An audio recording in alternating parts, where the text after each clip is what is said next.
I recently did a video on the fact that retro games during the 80s and 90s weren't considered cool like they are today. As a matter of fact, in a lot of circles, they were considered junk. He called us junk. Piece of junk. Garbage, okay, give me garbage. trash. Garbage. That's garbage. That's total garbage. How could he? Now, this video took off pretty well, and I got a ton of comments agreeing and disagreeing, and just a few that didn't quite know where I was coming from, so I thought I would elaborate a little bit here and read your comments. You guys had some awesome comments, and I really appreciate that. So yeah, I'm just going to respond to what you were saying and clarify my position a little bit that retro games were junk, literal garbage during the 80s and 90s. So let's read your comments, and thank you guys so much for your awesome comments. They are always appreciated.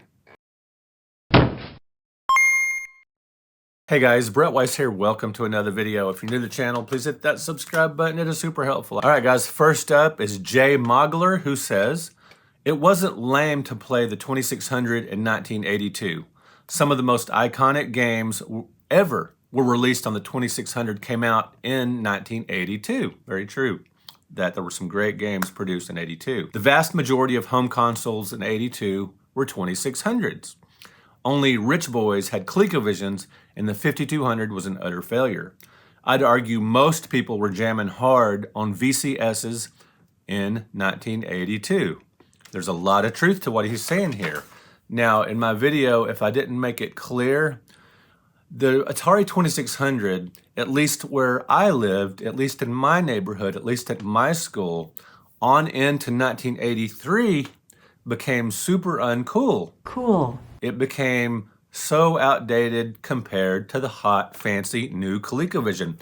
Now, where I went to school and in my neighborhood, a lot of people got ColecoVisions and a lot of people considered the Atari 2600. Now, the ColecoVision came out in August of 82, as did the Commodore 64, another platform that made the 2600 feel outdated.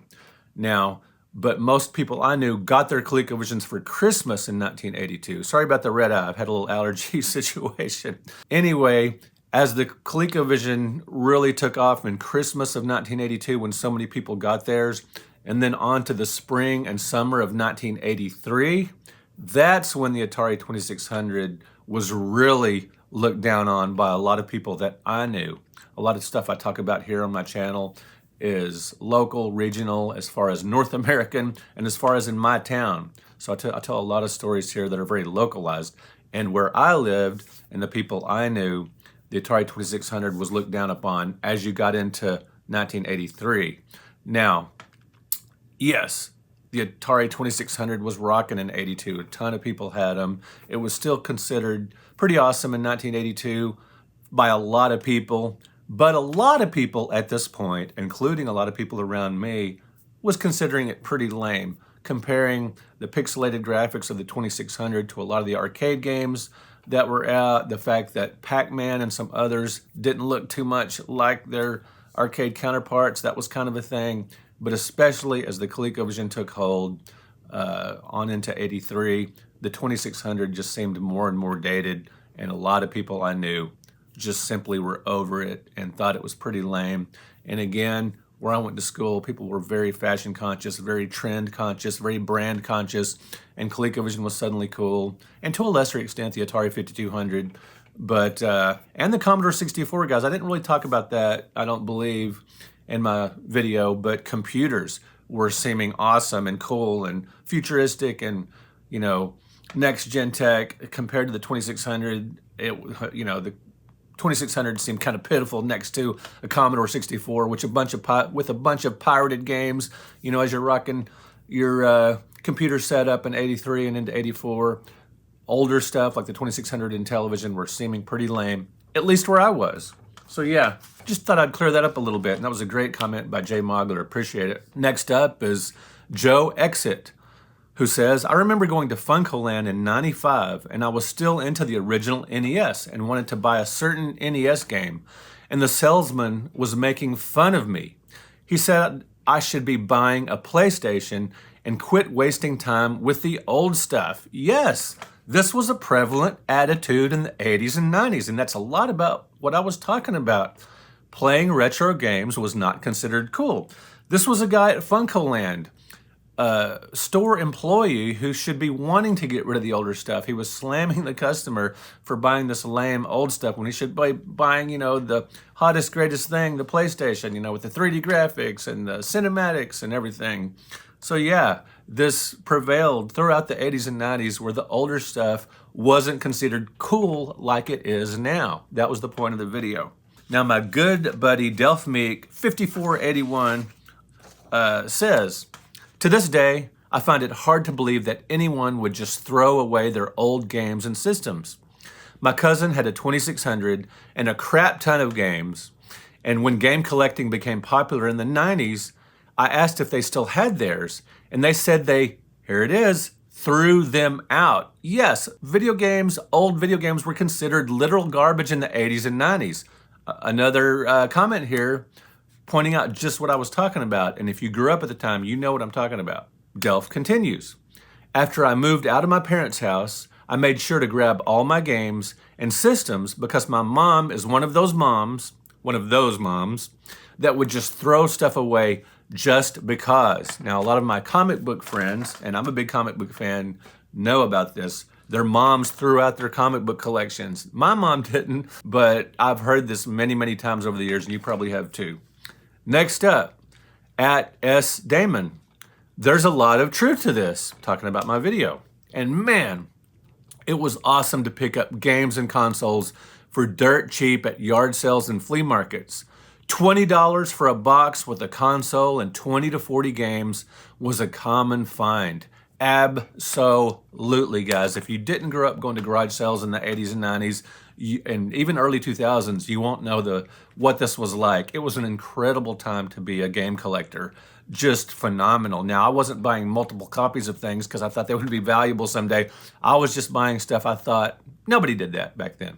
Anyway, I was just buying stuff that I wanted to play and that I wanted to add to my collection if I didn't have it or whatever. So yeah, it was incredible. It was an incredible time. People were literally giving away the stuff or selling it for dirt cheap or throwing it away. Trash! Next up is Jeremiah Thomas 8140. This is one of the best arguments I have heard to support that the ColecoVision 5200 and Vectrex were a whole separate generation from the 2600 and its contemporaries.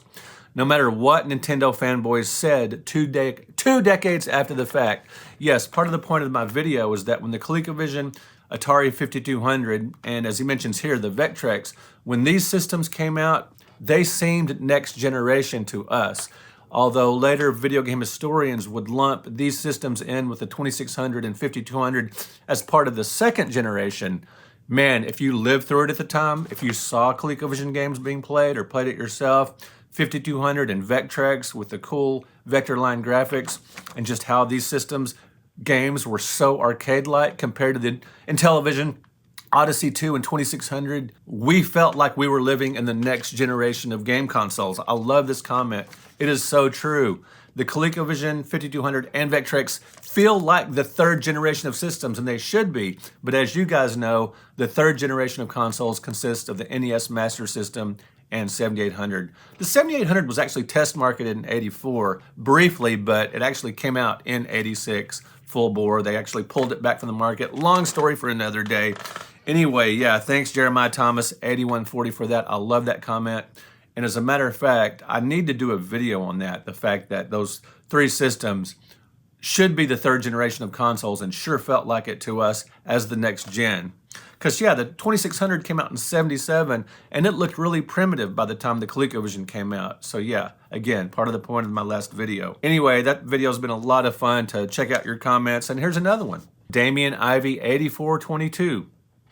So true. I remember getting clowned for still playing PS2 games back when the PS3 was out to show you how fickle it was.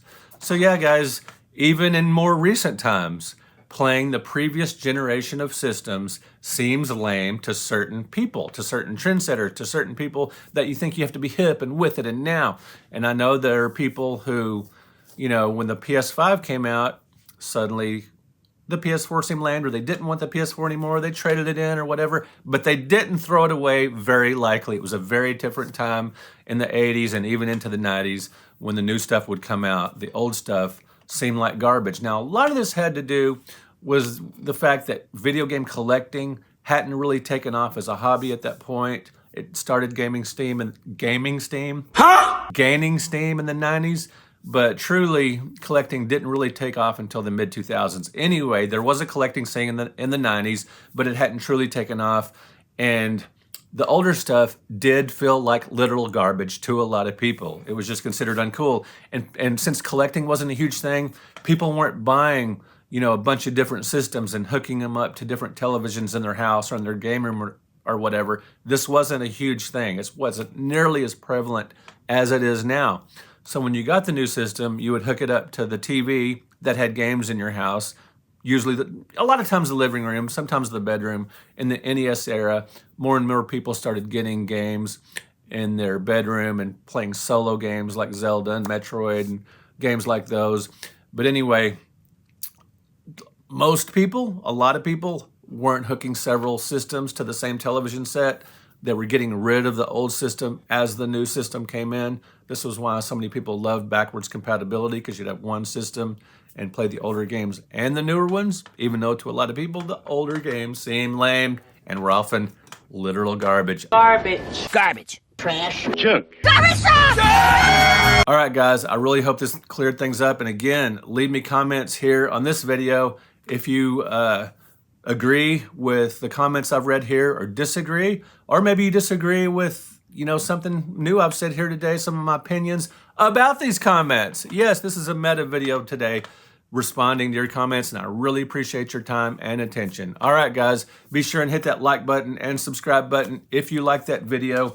And if you like to read about vintage video games, aka retro video games, check out my series of 100 greatest books covering the Atari 2600 up through the PlayStation/N64 era. I think you'll get a kick out of these.